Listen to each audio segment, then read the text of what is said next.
What's going on with y'all, man? Hope y'all been doing victory week, the first win for the Giants this season, and it was in a thrilling fashion.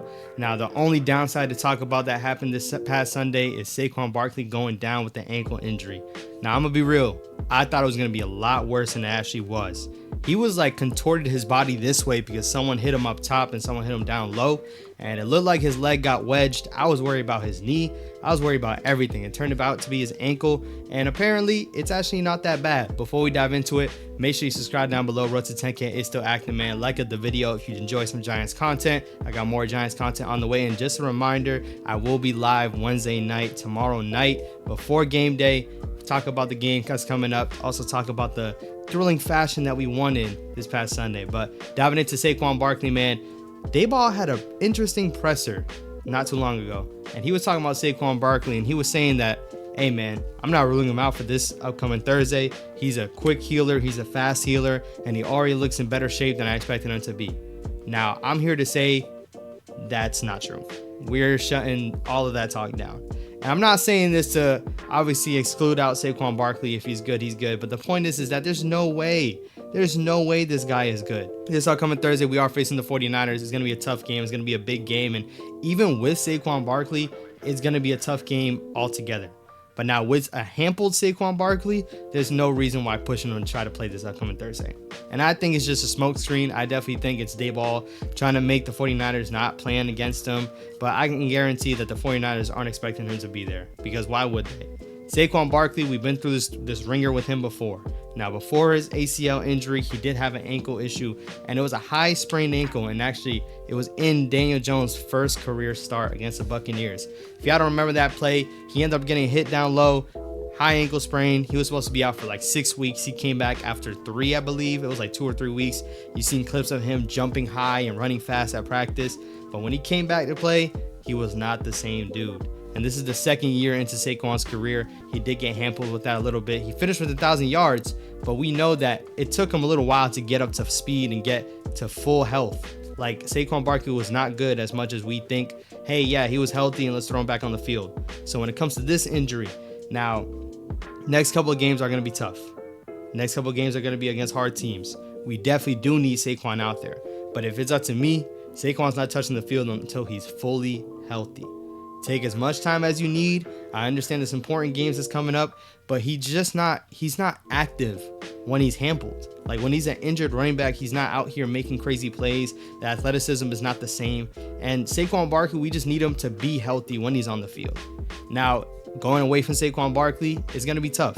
It's going to be tough to have Matt Breida or even having Gary Brightwell in the mix. It's going to be tough, and it's going to be a different change of pace, but that's something that we're going to have to lean on.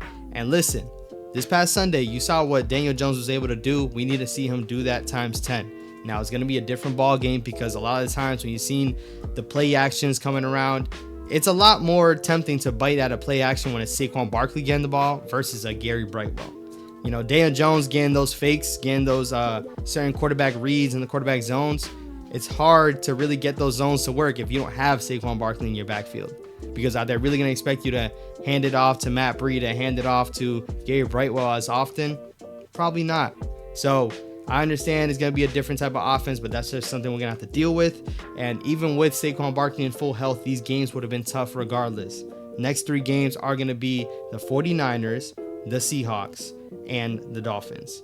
I think he could definitely make it for that Dolphins game, but if it's up to me, once again, I would rule him out for the first 2 and see what happens on the 3rd week. And that's what they said it to be. They said it's not a high ankle sprain, it's a regular sprain, and they don't really think the grade of the tier of the ankle injury is super high. So if it's up to me, shut him down the next 2, see how it looks for Miami. That's just my take on it. Y'all let me know what y'all think down below, man. And Brian Daboll, this is the thing about Brian Daboll.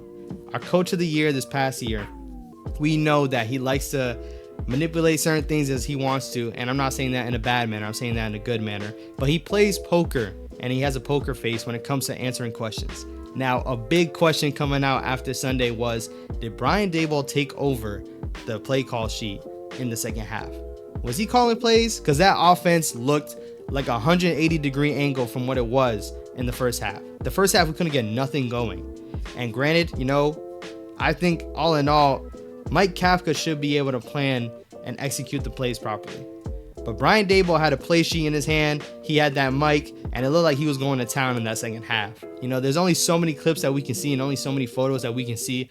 But it sure looked like to me that he had a lot more input in that second half than he had in these past couple games.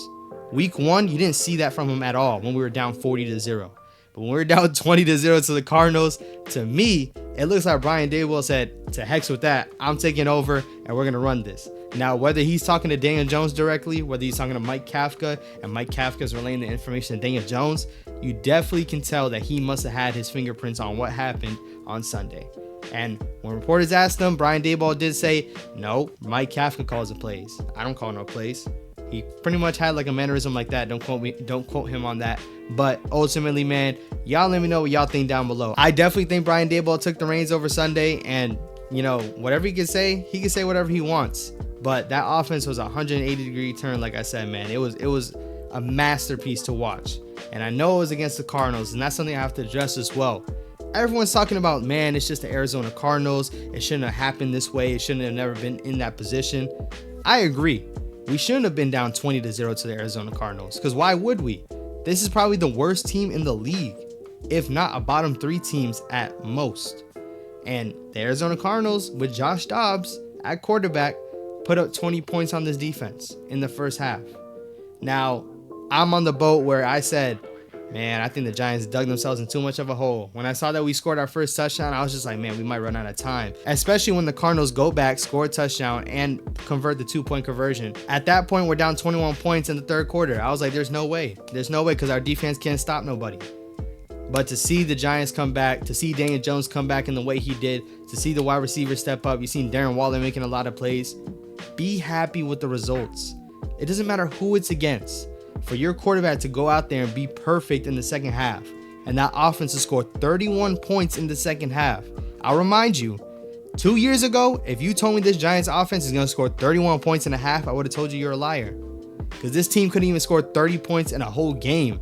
Maybe even 2 combined games they could have scored 31 points. But this offense went out there in the second half and scored 31 points on an NFL team. Doesn't matter what type of level of play it is. Doesn't matter what team it was.